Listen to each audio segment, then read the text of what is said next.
Am I the jerk for not being more neighborly? Post 1. I know people hate when OP spends too long on background, but in my case, it really matters. If I jump right to the conflict, everyone will think I overreacted. Maybe I did, maybe not, but the lead-up explains why it rattled me so badly. I'm a gay male pop singer. I've had a couple of platinum singles. I tour. I get recognized in grocery stores even when I'm wearing sweatpants. I'm not complaining. I worked for it. But I protect my private life because it's the only part of me I can still control.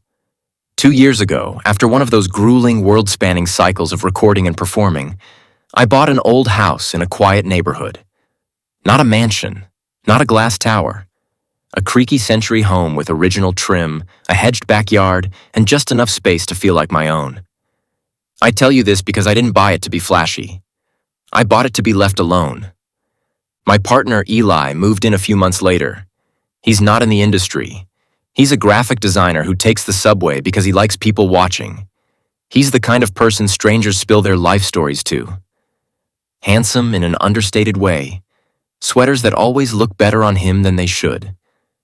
We've been together since before my first chart hit, and I protect him more than I protect myself. I've also gone out of my way to be the perfect neighbor. I got permits for every renovation. I soundproof the room where I record. I keep my trash bins tucked back before noon. I wave, I smile, I don't throw noisy parties. I wanted to be seen as boring. The first real introduction I had was with Candace, who lives next door. She appeared on my porch with a loaf of banana bread the second morning after I moved in. Blonde bob, yoga clothes, diamond ring that caught the sun. She told me everything about the street, the block parties, which neighbors shoveled, which kids left scooters in the middle of the path. She never asked my name. She already knew it. That comes with the territory. When Eli arrived a couple of weeks later, we tried to do everything right. We introduced ourselves around, bought school fundraiser tickets, even brought a bottle of wine to Candace as a thank you. That night she tagged me on Instagram. Not me and her, but her and Eli. She'd gotten him to help with some garden shears and captioned it, "New besties doing real neighbor work." I untagged it. I don't post my address, and I definitely don't post Eli without asking. Still, I brushed it off as neighborly friendliness. The first few weeks, life settled into the normal rhythms I wanted. Joggers, school buses, crows on garbage day. Eli set up his desk by the window and started noticing the neighborhood quirks. For a little while, it felt like the normal life I'd wanted to carve out. But Candace had a way of showing up. Always with Eli, never with me. She'd ask if he could carry a bag of mulch, or hold a ladder, or reach a top shelf. She'd laugh about how strong he looked, while telling me I was probably too busy on calls. Sometimes I was. Sometimes I wasn't. Eli's a kind man, so he usually said yes. And I told myself not to be controlling. It was small things that started adding up. I caught her taking a selfie in her yard with Eli in the background raking leaves. She left envelopes in our mailbox addressed only to him, with coupons or clippings, one circling a fitness model's arms and writing, "Thought of you, haha." When we hosted a small barbecue, she showed up early with fancy pastries and an expensive wine she handed directly to Eli, telling him she just knew he was a red guy. She barely looked at me. I don't think I'm naturally jealous. I've been in this industry long enough to know flattery when I see it, and I know flirtation when it creeps past politeness. What unsettled me was how it slid right under the surface of ordinary neighborliness. With me, Candace talked about crown molding and HOA notices. With Eli, she leaned in, held eye contact, told him stories about her past and how men once said her face belonged on film. I noticed the beats getting quicker when he was around. I documented it in my head the way I document everything. That's how you survive as a public person. You watch the patterns, and this pattern was too consistent to ignore. Eli thought she was harmless. A little much, but nice. I didn't push him. I didn't want to be the boyfriend who polices his kindness. I just kept noticing. The wine, the photos, the notes, the way she seemed to light up more when I wasn't in the room. Maybe I sound dramatic. Maybe it really was just friendliness. But there's a difference between liking someone and fixating on them, and my instincts were telling me this was the second one. I wanted quiet Sundays, not drama. I wanted to grill chicken in the yard without wondering who was framing the shot for Instagram. And I tried to let it go. Really, I did. Because the rule in my life is that I have to be the bigger person. More followers means more responsibility to never complain, never overreact. If I make noise about something small, it becomes the issue. So I stayed polite, and I waited for it to fade. It didn't. That's the neighborhood. That's Eli.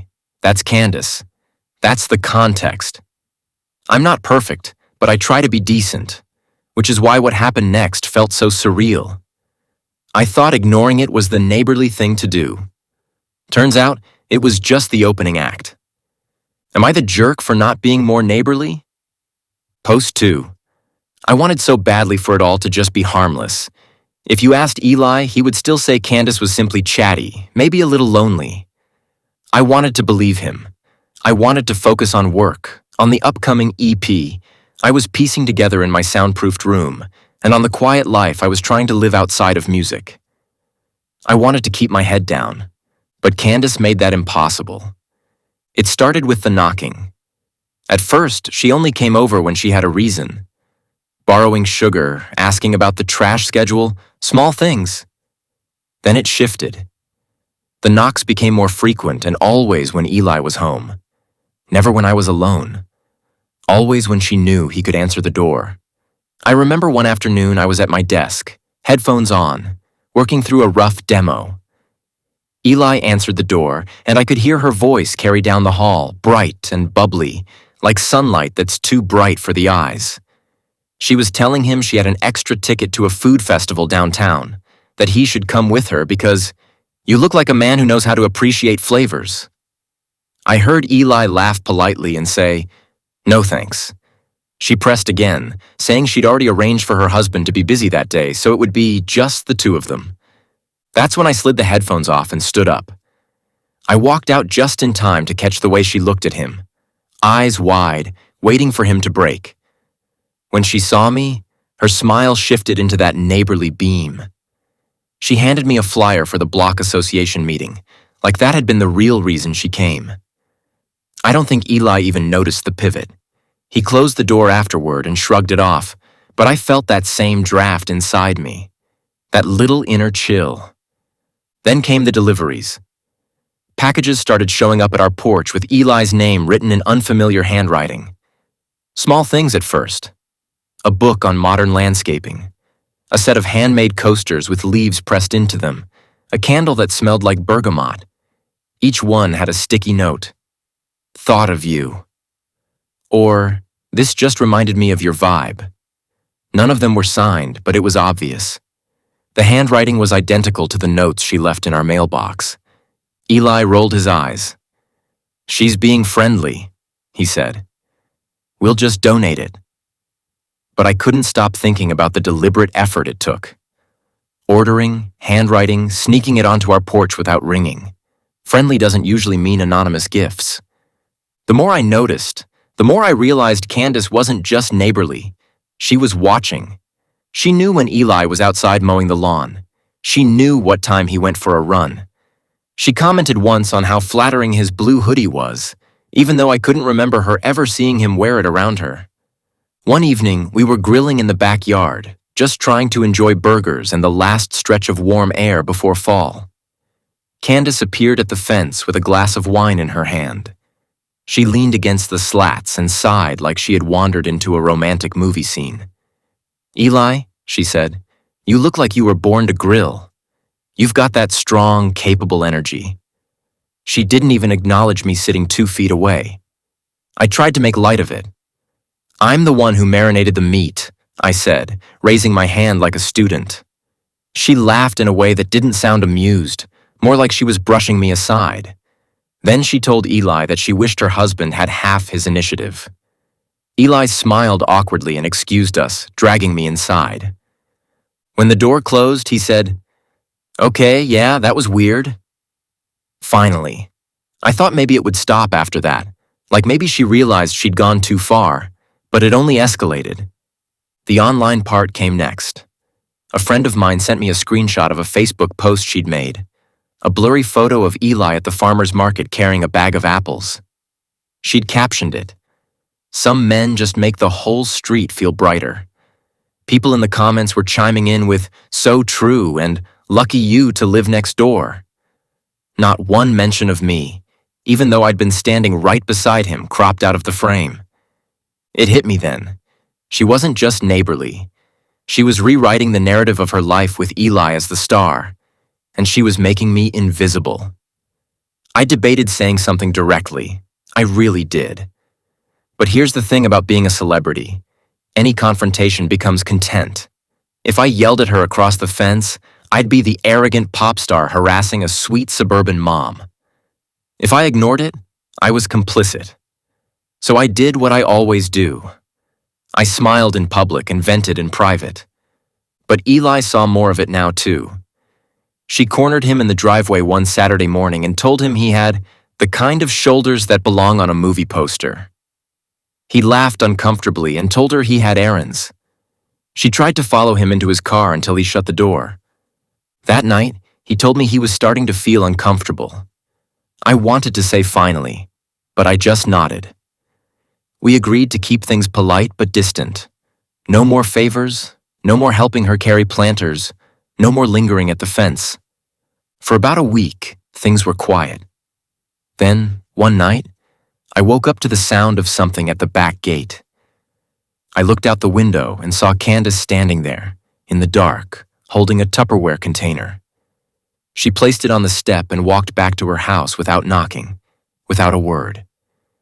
The container had lemon bars inside. On top was another sticky note. "Because you deserve a treat."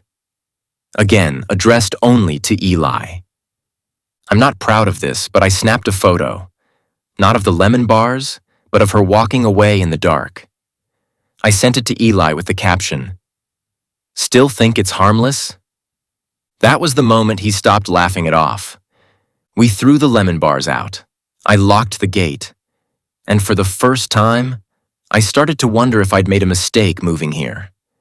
Because this wasn't just about a quirky neighbor anymore. This was starting to feel like something I couldn't keep pretending was normal. And the scariest part? I had no idea how much further it was going to go. Post 3. I wish I could say the lemon bars were the peak of it. I wish tossing them in the trash was the end. But if there's one thing I've learned, it's that people who want attention don't just stop when you quietly shut the door. They find louder doors to knock on. The first real public crack happened at the farmer's market. Eli and I go every Saturday, mostly because he loves it. He'll walk the stalls for an hour debating over which bunch of kale looks the most photogenic, even though he's not posting it anywhere. I like to trail behind, carrying bags, enjoying being anonymous among people juggling produce. That morning felt normal until I heard Candace's voice float across the crowd. "There they are." She was waving both hands in the air like she was signaling a rescue helicopter. People turned to look, and I felt that familiar tightening in my chest. Candace pushed through the crowd with a tote bag swinging at her side and landed directly in front of Eli, not even glancing at me. "Perfect timing," she said breathlessly, grabbing his arm. "I was just telling the stall owner how my neighbor knows everything about grilling vegetables. You have to show him your trick with zucchini." Eli froze. He doesn't like being touched by strangers, and Candace had latched onto him like they were lifelong friends. He gently peeled her hand away, muttering that he didn't want to interrupt. But she wasn't listening. She was pulling him toward the stall, practically dragging him, while people whispered. I stepped in then. I didn't yell. I didn't make a scene. I just said, "Candace, we're shopping together. Let's not do this." That's when her eyes narrowed, and for the first time, she looked directly at me. "You don't have to be so controlling," she said, loud enough for the vendor to hear. "Some of us just appreciate Eli for who he is." It was like she'd yanked the curtain open. Everyone's heads turned. I could hear people murmuring, phones being pulled out of pockets. In less than a minute, I'd been recast. The bossy celebrity boyfriend keeping his sweet partner from making friends. Eli grabbed my hand and pulled me away, but the damage was done. By the time we got home, a photo was already online. Candace with her hand on Eli's arm, me standing behind looking tense. The caption from a local gossip account read, "Pop star shuts down neighbor's innocent friendliness at the market." I didn't even want to look at the comments. That was the moment I realized ignoring her was no longer an option. The next few days, Candace doubled down. She posted about us constantly, vague enough not to name us but clear to anyone on the street. "Some people think they're too good for neighbors," one post read, with a photo of her front garden.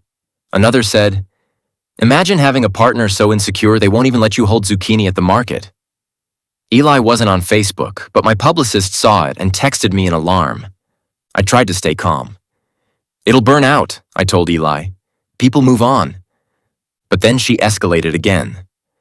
One evening, Eli went out to take the trash, and when he came back in, his face was pale. "You need to see this," he said. He led me outside to our fence. On our side, not hers, someone had taped a collage of photos. All of them were candid shots of Eli, jogging, gardening, carrying groceries. They weren't high quality, clearly taken with a phone through windows or from across the street. In the middle, written in looping marker, was the phrase, "You deserve better." I felt my stomach turn. Eli just stared, silent. We didn't need to guess who did it. That night, we took the collage down and locked every window. I wanted to call the police, but Eli begged me not to. "It'll just become a story," he said. "She wants that." He wasn't wrong. A police report with my name attached would spread in hours. Candace would spin it as harassment, so I agreed to wait. But I couldn't keep quiet forever. A week later, at the block association meeting, I decided I'd had enough. We went together, sat in the folding chairs, tried to blend in. Candace was already there, chatting animatedly with a group. She made a point of sitting right across from us, smiling the whole time. When it came time for community concerns, she raised her hand.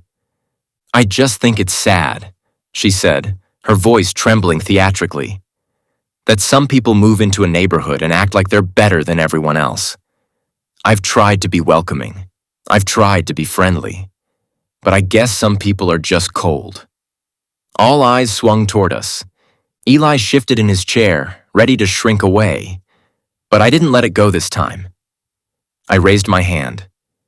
"With all respect," I said evenly. "Friendliness doesn't usually involve sneaking photos of people and taping them to their fence. If you want to talk about boundaries, let's talk about that." The room went dead quiet. Candace's face flushed deep red. "That's a lie," she snapped. "You're trying to smear me because you can't stand Eli being liked." People gasped. Some whispered. A couple of neighbors looked at each other uncertainly. The meeting broke down into awkward chatter, but the damage was already spreading.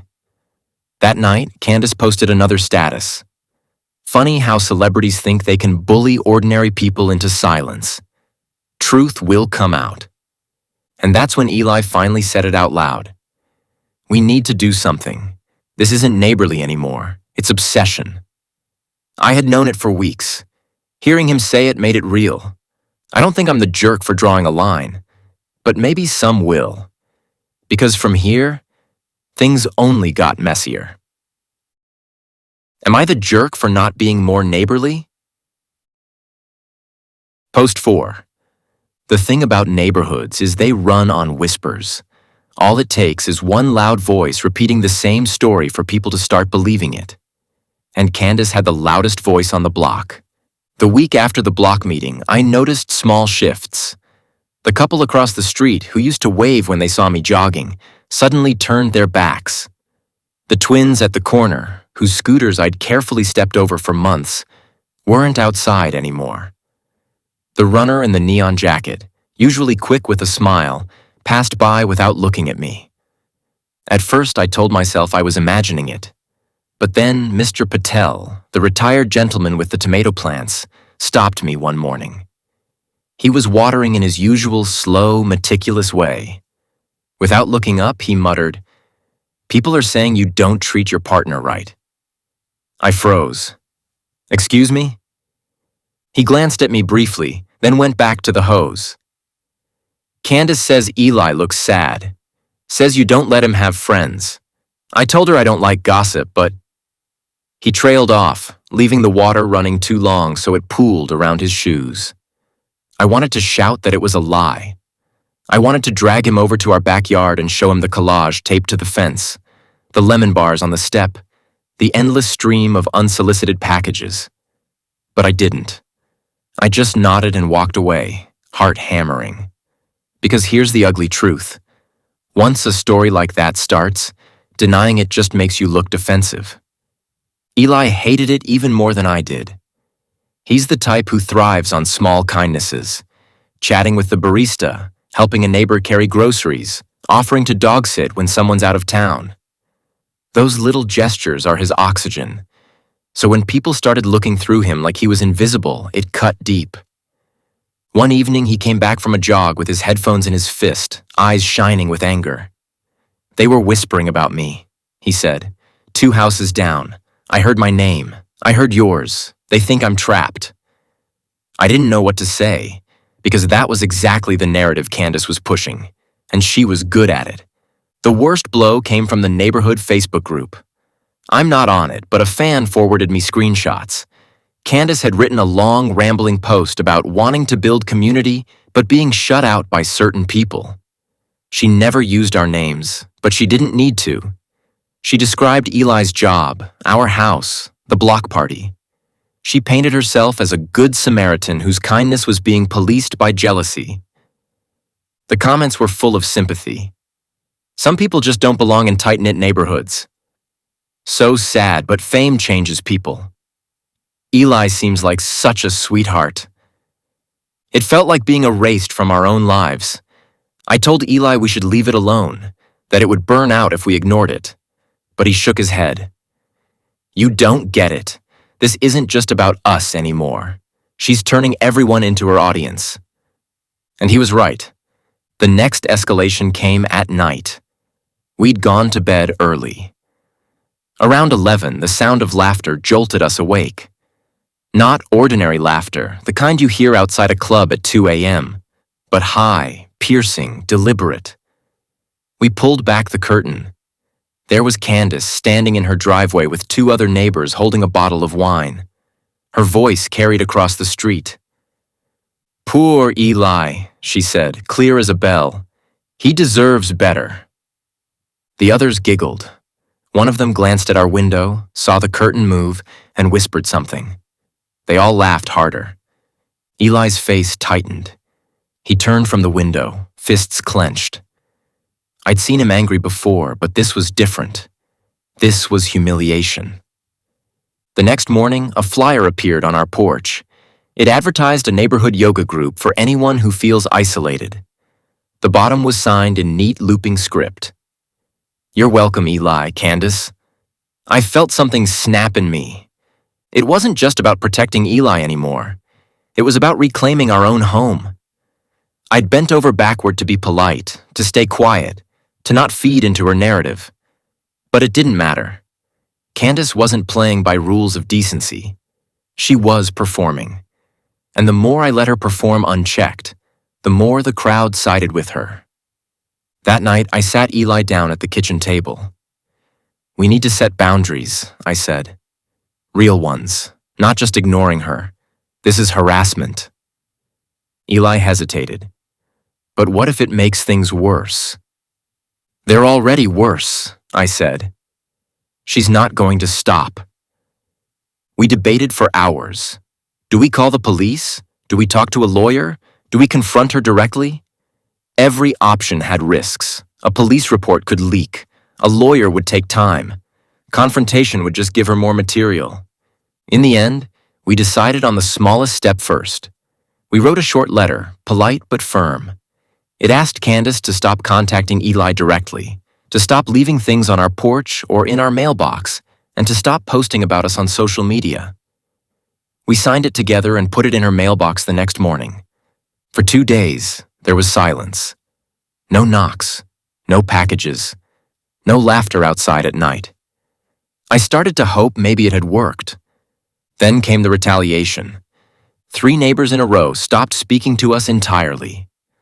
One woman who used to walk her dog past our house now crossed the street. Someone dumped a bag of leaves over our fence. And on the 3rd day, another post appeared on Facebook. Imagine being threatened with legal action just for being kind. Some people will twist anything. I don't need to tell you who wrote it. That was the moment I realized we couldn't handle this alone anymore. We'd tried politeness. We'd tried silence. We'd tried letters. None of it mattered. Candace was building an entire alternate version of reality, and our neighbors were buying tickets to the show. I knew then that the next step had to be official, and I dreaded it, because once I called in outside help, there would be no going back. Am I the jerk for not being more neighborly? Post 5. I thought the letter would be the turning point, that maybe, just maybe, Candace would take the hint. 2 quiet days almost tricked me into believing it. But if I've learned anything about people who thrive on attention, it's that silence only makes them look for a bigger stage. The stage arrived in the form of our anniversary. Eli and I don't usually make a big deal out of it. Dinner at a little bistro, maybe a night away if my schedule allows. This year, after all the chaos, we decided to keep it private. Just the 2 of us, cooking at home, no photos, no posts. I made his favorite, lemon risotto, and he opened a bottle of wine we'd been saving. We were halfway through dessert when the doorbell rang. I almost didn't answer, but it rang again, sharp and insistent. I opened the door, and there was Candace, holding a wrapped box with a bow the size of a cat. "Happy anniversary," she sang, loud enough for the whole block to hear. Eli appeared behind me, frozen. "How do you—" he started, but she cut him off. "I just know these things," she said with a wink. "You deserve to be celebrated, Eli, not hidden away." I told her firmly it wasn't appropriate, that we'd asked her to respect our boundaries. She pouted, shoved the box into Eli's arms, and walked back down the steps like she was the one inconvenienced. Inside the box was a framed photo collage. Not of us, not of me, just Eli. Candid shots, all clearly taken without his knowledge. Jogging, gardening, leaning against the fence. Some were the same ones from the taped collage, but others were new. At the bottom was a handwritten note. "One day you'll see who really appreciates you." Eli went pale. I could see the fight leave him. He sank onto the couch and whispered, "This is getting dangerous." I didn't sleep that night. Every creak of the old house felt like footsteps. Every flicker of the security light made me jump. And the next morning proved we weren't overreacting. When I stepped outside to grab the mail, there it was. Graffiti on our front walk, written in chalk. Huge letters spelled out "Free Eli." I stood there staring at it, bile rising in my throat. A neighbor walking his dog crossed the street without a word. Another woman leaned out her window and watched me, expression unreadable. They'd all seen it. Some had probably laughed. I wanted to scream. Instead, I went inside, closed the door, and told Eli we had no choice left. Before we could act, Candace struck again. That evening, as Eli was parking the car, she ran up to the driver's side, waving her arms. He cracked the window an inch. "You don't have to stay," she said, urgent, eyes wide. "You're not safe with him. I can help you." Eli floored the gas and pulled into the garage, shaking. He slammed the button to close the door as she shouted after him, "You're mine, Eli. You'll see." That was it. We called the police that night. I explained everything, the photos, the gifts, the graffiti, the harassment. They sent a patrol car, took our statements, and assured us they'd have someone talk to her. The officer's tone was skeptical until Eli showed him the box of photos. His face changed instantly. He nodded, serious now, and told us to consider a restraining order. The official process started the next day. Lawyers, paperwork, documenting every incident. I pulled screenshots, Eli compiled the packages, we wrote down every date. It felt surreal, like preparing evidence for a trial against the person who lived 10 feet away. Of course, Candace didn't back down. When the police came to her door, she posted online within an hour. Imagine calling the cops on kindness. Some people can't handle real love. But something shifted then. For the first time, a few neighbors pushed back. One commented, "This isn't love, Candace. It's creepy." Another wrote, "They asked you to stop. Respect that." The tide wasn't fully turning, but cracks were showing in her performance. That night, Eli and I sat at the kitchen table with the paperwork spread out, hands clasped across the wood. He looked at me, exhaustion etched in every line of his face, and said, "I just want to feel safe in my own home again." I squeezed his hand. "We will. This is the beginning of the end." But deep down, I knew Candace wasn't going to fade quietly. People like her never do. And I was right, because before the order could even be filed, she made one last desperate move. Am I the jerk for not being more neighborly? Post 6. I should have known Candace wouldn't go quietly. The police visit, the lawyers, the documentation, it didn't scare her. It just pushed her into a corner, and people who live for attention always claw their way back to center stage. It happened 3 nights later. Eli and I had gone out for a late dinner, trying to reclaim some normalcy. Nothing extravagant, just a quiet Italian place where the lights are low and the waiters don't care who you are. For a couple of hours, we almost forgot everything. We held hands across the table, shared a tiramisu, even laughed like we used to. For the first time in weeks, I felt hopeful. That hope shattered the second we pulled into the driveway. Candace was standing on our front porch, clutching a bouquet of red roses. She wasn't dressed like herself, yoga pants and ponytail gone. Instead, she wore a cocktail dress, full makeup, hair curled, like she was about to walk a red carpet. The porch light caught the sheen of sweat on her forehead, but her smile was dazzling. "Eli!" she cried, voice breaking as if we were the ones intruding. I couldn't wait anymore. Eli froze in the driver's seat. My stomach dropped. She ran toward the car, roses outstretched. I jumped out first, putting myself between her and the driver's side. "Candace, stop. You need to leave." She ignored me, her eyes locked on Eli. "It's okay," she said, voice trembling. "You don't have to pretend anymore. You don't need to be afraid of him. You belong with me." Neighbors' lights flicked on. Curtains shifted. The whole street was waking up to the show.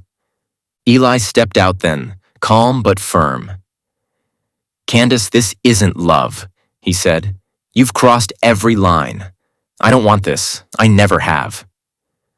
For a moment, her face crumpled. Then it hardened. "You don't mean that," she snapped. "He made you say it. He's controlling you." She pointed at me, her voice rising. "He's the reason you're trapped." And then, in one horrifying motion, she dropped the roses and lunged at Eli, trying to grab his arm. I pulled her back instinctively, not hurting her, just holding her off. She thrashed and screamed like I was the aggressor, wailing loud enough to wake the whole block. "Help! He's attacking me! He won't let Eli go!" For a split second, I thought the crowd of neighbors would believe her. Phones were out. People were filming. I could already imagine the headlines. But then Eli's voice cut through the chaos. Strong, clear, unshakable. "Candace," he said, "I am not yours. I will never be yours. You need help." The street went silent. Even she froze. That's when the police cruiser pulled up. Apparently one of the neighbors had called during the commotion. 2 officers stepped out, hands on their belts, scanning the scene. Candace immediately shifted gears, tears streaming down her face. "They're hurting me," she sobbed. "I'm just trying to protect him. But Eli spoke first. Calmly, methodically, he explained everything. The packages, the photos, the chalk graffiti, the porch ambush. I handed over the folder of evidence we'd compiled for the lawyer. The officers flipped through the pages, their expressions tightening with every photo and screenshot. Candace tried to interrupt, but this time her theatrics fell flat. One officer held up a hand. "Ma'am, we've heard enough. You need to come with us." Her mask cracked then. She shrieked, called Eli ungrateful, called me manipulative, called the officers corrupt. They led her away, still ranting, roses crushed under her heels. The whole block watched as she was guided into the cruiser. For the first time, I saw doubt on the neighbors' faces. When the car pulled away, silence lingered. Then, slowly, people started dispersing. Curtains closed, lights went out. It was like the neighborhood exhaled all at once. Eli and I stood on the porch, shaking. He picked up the discarded roses, stared at them for a long moment, then dropped them into the trash bin. "We're filing that restraining order tomorrow," he said. I nodded. We went inside, locked the door, and for the first time in weeks, I felt the house was ours again. But even then, a part of me knew Candace wasn't going to see it that way. She never would. Am I the jerk for not being more neighborly? Post 7. The morning after Candace was taken away, the street felt different. Quieter, in a way I hadn't realized it hadn't been for weeks.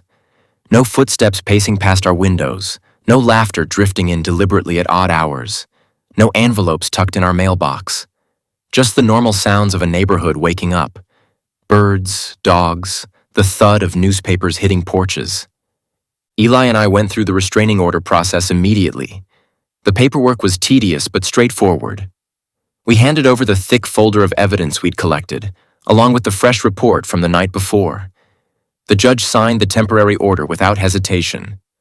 For the first time, there was a legal wall between us and Candace. But walls don't erase memories. In the days that followed, we found ourselves hypervigilant. Every time the doorbell rang, Eli jumped. Every time headlights swept across the curtains at night, I froze. The house we'd bought for peace and normalcy had become a place of caution. Neighbors reacted in predictable ways. Some avoided us completely, ashamed or embarrassed for believing Candace's version of events. Others came forward quietly, knocking on our door with awkward apologies. Mr. Patel brought over a basket of tomatoes, his hands trembling as he admitted he'd been wrong to listen to gossip. "I should have known better," he said softly. I accepted the tomatoes but didn't know what to say. There were still holdouts, though. People who muttered that we'd overreacted, that involving the police was too much. They preferred the narrative where Candace was eccentric but harmless, and we were the high-strung couple who couldn't take a joke. I let them think what they wanted. At this point, their opinions didn't matter. What struck me most was how quickly Candace managed to reclaim her own story. Within a week of the incident, she was back online, posting long, melodramatic paragraphs about being unfairly targeted by neighbors who couldn't handle genuine connection. She framed the arrest as proof of systemic injustice, spinning herself into the role of tragic heroine. She never mentioned Eli by name anymore, but the implication was obvious. To her, he was still the prize she'd been denied, and I was still the obstacle. Part of me almost admired her commitment to denial. She had lost everything: her credibility, her place in the neighborhood, her access to us. But she clung to the idea that she'd been wronged, that she was the one who deserved sympathy. I'd be lying if I said it didn't sting to know some people still bought into that. Even after everything, there were commenters defending her. She just loved too much. He's a celebrity. Of course he spun it against her. Poor woman. All she wanted was a friend. But those voices grew quieter with time. The truth is, Candace underestimated Eli. She saw him as someone to project onto, to claim, to shape into her fantasy. She didn't understand that beneath his easy smile and soft sweaters, He's the strongest person I know. When he said no to her that night, clear and unshakable, it broke her spell more effectively than any confrontation I'd ever attempted. We kept living. Slowly, the rhythms of the street returned. Eli planted new rosemary after the old bushes withered from neglect. I finished recording the EP. We hosted a barbecue again, smaller this time, with only the neighbors we trusted. For the first time in months, laughter in our yard didn't feel like mockery. I'm not naive. I know Candace won't wake up one day with self-awareness. People who double down that hard rarely do. In her mind, she'll always be the misunderstood neighbor, the one who offered kindness and was punished for it. She'll probably tell that story for the rest of her life. But in our story, the real one, Eli and I stood our ground. We didn't let her rewrite us. And in the end, that's what mattered. Sometimes I walk past the spot on the porch where she dropped those roses. The wood still bears faint water stains from the petals. I thought about scrubbing them away, but now I don't. They're a reminder. Boundaries aren't cruel, and silence isn't always safe. Sometimes the most neighborly thing you can do is draw a line and hold it. So, am I the jerk for not being more neighborly? Maybe some people will always think so. But I know this. I'd rather be called cold than let someone else decide the story of my own home, my own life, my own partner. And if that makes me the jerk, then I'll wear it. At least this time, it's my choice.